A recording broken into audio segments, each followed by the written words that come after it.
जय हिंद दोस्तों, आज आपका फिर से शिक्षा विकल्प चैनल पर स्वागत है। मैं रितेश मिश्रा आज आप लोग के सामने क्लास 10th का 5B जो कि 5B है, समांतर श्रेणी का चैप्टर है। इसी पर मेरा 5B का दूसरा पार्ट है, तो आप लोग इसमें कंटिन्यू बने रहिए जिससे आपको बहुत अच्छे से समझ में आए। तो देखिए मेरा यहाँ पर जो है 5B का जो वीडियो है, दूसरा क्वेश्चन है। देखिए प्रश्न 2 है। पहला देखिए यहाँ पर आप लोग देखेंगे तो एक 2 दिया है, उसके बाद बॉक्स का सिंबल बनाया है, उसके बाद यहाँ पर 26 दिया है। इस प्रकार से दिया है, इसमें हमें करना है। देखिए यहाँ पर आप लोग थोड़ा समझने का प्रयास करिए। ये फर्स्ट टर्म है, ये सेकेंड टर्म है और ये थर्ड टर्म है, यानी तीसरा पद है। हमें दूसरा पद का फार्मूला निकालना है, तो हम एक फार्मूला लगाएंगे। टूवां पद बराबर एक फार्मूला आता है। टूवां पद बराबर होता है a प्लस डी होता है। देखिए यहाँ पर जब 2 पूछेगा तो d एक पिछड़ के चलता है, d एक पिछड़ के चलता है। अब मेरे भाई यहाँ पर दोवां पद के बजाय मैं यहाँ पर 3 कर दूँगा। क्या कर दूँगा? 3 कर दूँगा। ये क्यों किया हूँ बताता हूँ। और यहाँ जब मैं 3 करूँगा तो यहाँ क्या होगा? 2 होगा, यानी दोवां के स्थान पर मैं तीनवां पद का फार्मूला लगाऊंगा तो a प्लस 2d होगा। यदि मैं यहाँ पर 4 करूँगा तो यहाँ पर क्या होगा? 3 होगा। यानी जितना यहाँ पर रहेगा d का वैल्यू एक पीछे रहता है, लेकिन हम लोग को ओरिजिनल में पूछा जाएगा तो यहाँ पर हम तीनवां पद लगाएंगे और यहाँ पर 2d होगा।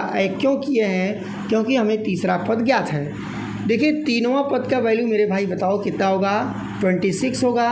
और यहाँ पर a है, और a का वैल्यू मतलब होता है प्रथम पद, और यहाँ पर a का वैल्यू है 2, यहाँ पर 2 लिखेंगे। और d का वैल्यू जो आप लोग का है, d का वैल्यू हमें नहीं पता है, तो यहाँ पर 26 बराबर 2 प्लस 2d होगा।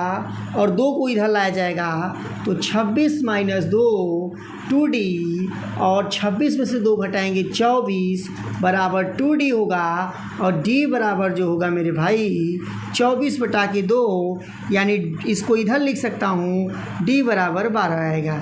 जब इस प्रकार से हमें d का वैल्यू पता हो गया तो हम कहेंगे इसी पर रख देंगे, इसी पर रख देंगे।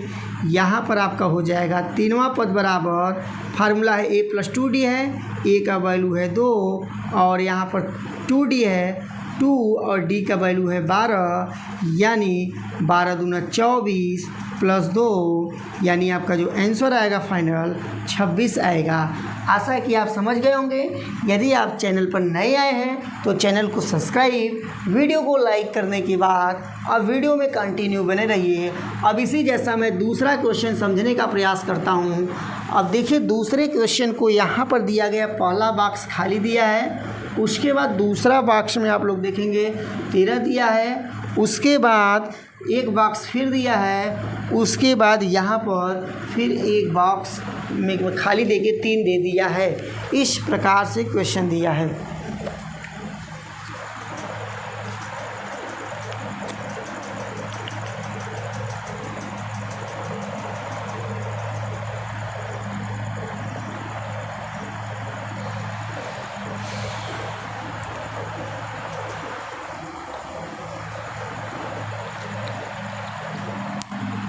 यहाँ पर आप लोग थोड़ा कंटिन्यू बने रहिए। यहाँ पर अब हम सोचेंगे यार ये का वैल्यू दिया नहीं है, दूसरा पद दिया है, और यहाँ पर फिर बॉक्स खाली दिया है, और यहाँ पर चौथा पद दिया है। तो हमारे मन में एक विचार आएगा, ऐसा करें दूसरा पद और चौथा पद का फार्मूला लगा के 2 ठो इक्वेशन बना लें, 2 ठो इक्वेशन बना लें, तब हमें अच्छा लगेगा। तो देखिए यहाँ पर हमें कौन सा पद ज्ञात है? दूसरा पद ज्ञात है, तो यहाँ पर दूसरा पद का फार्मूला लगाएंगे। थोड़ा आप लोग समझने का प्रयास करिए। अभी मैं बताया हूँ जो दूसरा पद का फार्मूला होता है a प्लस 1d, या केवल d लिखिए। तो यहाँ पर दूसरा पद कितना है? 13 है, और यहाँ पर a का वैल्यू कितना है? नहीं दिया है, और d का वैल्यू कितना दिया है? नहीं पता है। तो ये समीकरण नंबर 1 हो गया। देखिए अब दूसरा हम लोग क्या करेंगे, अब हम लोग चौथा पद का यानी 4वां पद का फार्मूला लगाएंगे। जब 4वां पद का फार्मूला लगाएंगे तो आपका होगा a प्लस 3d होगा, ये तो अभी मैंने बताया हूँ। तो देखिए चौथा पद का वैल्यू दिया है 3, यहाँ पर a होगा और 3d होगा, और ये आपका बन गया समीकरण नंबर 2 बन गया। अब देखेंगे समीकरण एक, समीकरण देखिए समीकरण यानी इक्वेशन 1 या 2 - 1 कर दें, 2 - 1 कर देंगे तो यहाँ पर आपका बचेगा माइनस घटाने पर, क्या करने पर, घटाने पर। तो यहाँ पर देखिए फिर से मैं लिख देता हूँ, तो इसको इस साइड कर देता हूँ, 3 को उस साइड कर देता हूँ। a + 3d = 3 होगा। उसके बाद इसको लिखेंगे तो a + d = 13 होगा। यहाँ पर माइनस, यहाँ माइनस, यहाँ माइनस, यहाँ माइनस कैसे हुआ, जब भी हम घटाते हैं तो सिंबल आपका चेंज होता है। देखिए a से a कट गया, यहाँ पर 3d में से जब 1d घटाएंगे 2d आएगा, और यहाँ पर 13 में से घटेगा तो आपका -10 आएगा। यहाँ -10 कैसे आया, देखिए 13 माइनस में है, एक चिन्ह नीचे वाला काम करता है, यहाँ पर 3 है, जब 13 में से 3 घटेगा तो आएगा -10, यानी d बराबर आएगा आपका -10/2, यानी आएगा 5 आएगा, -5 आएगा। कितना आएगा, -5 आएगा। अब देखिए अब हमें d का वैल्यू पता चल गया और a का वैल्यू पता चल गया, तो हम कहेंगे हमें किसका वैल्यू चाह रहा है।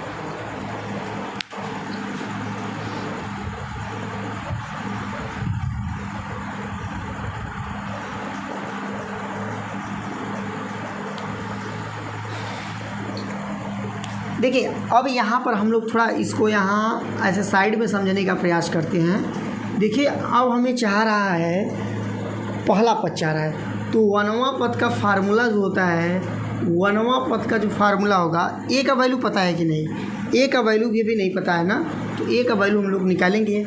ए डी का मान समीकरण 1 में रखने पर, डी का मान समीकरण 1 में रखने पर, जब समीकरण 1 में हम लोग रखेंगे तो आपका समीकरण 1 मेरे भाई यहाँ पर देखो है 1 + d = 13 है, तो यहाँ पर a हुआ और d का वैल्यू जो आया है मेरा -5 आया है, बराबर 13।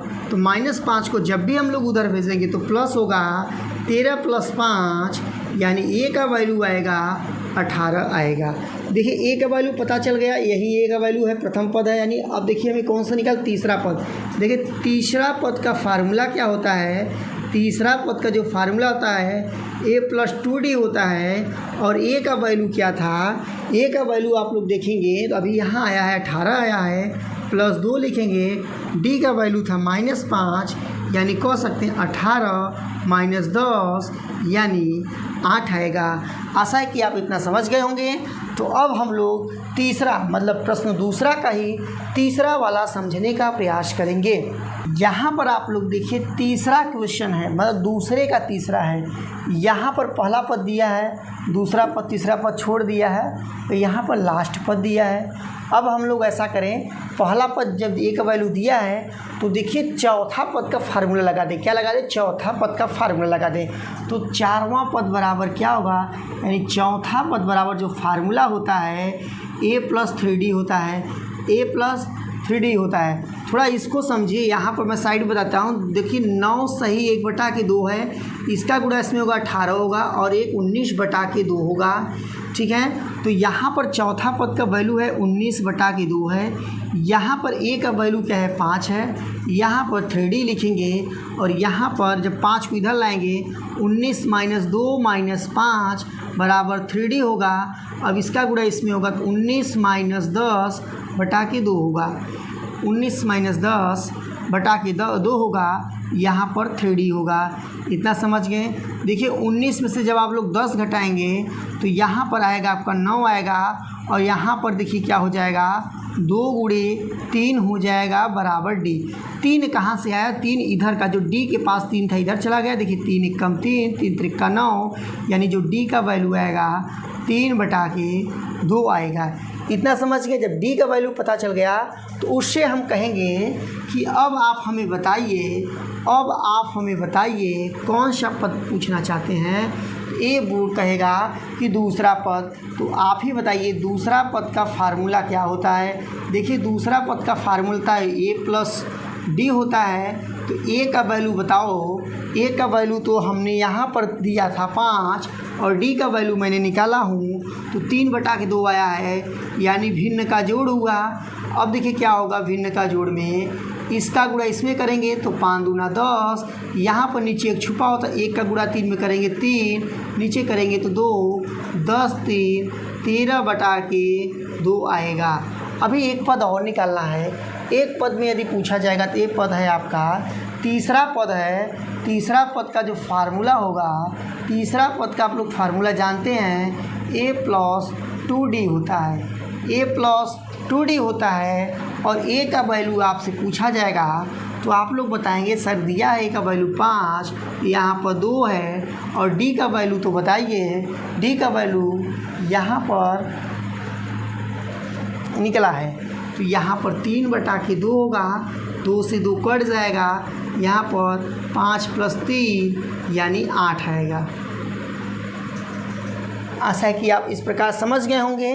तो मेरे प्यारे विद्यार्थियों, इसी प्रकार से इसमें यानी दूसरे में जितने क्वेश्चन होंगे तो आप सॉल्व कर सकते हैं। तो लेकिन वीडियो को एंड करने से पहले आपसे एक रिक्वेस्ट करते हैं कि यदि आप चैनल पर नए आए हैं तो चैनल को सब्सक्राइब, वीडियो को लाइक और अपने मित्रों के साथ शेयर करना ना भूलिएगा। तब तक के लिए जय हिंद, जय भारत। फिर मिलते हैं आपसे नेक्स्ट वीडियो में।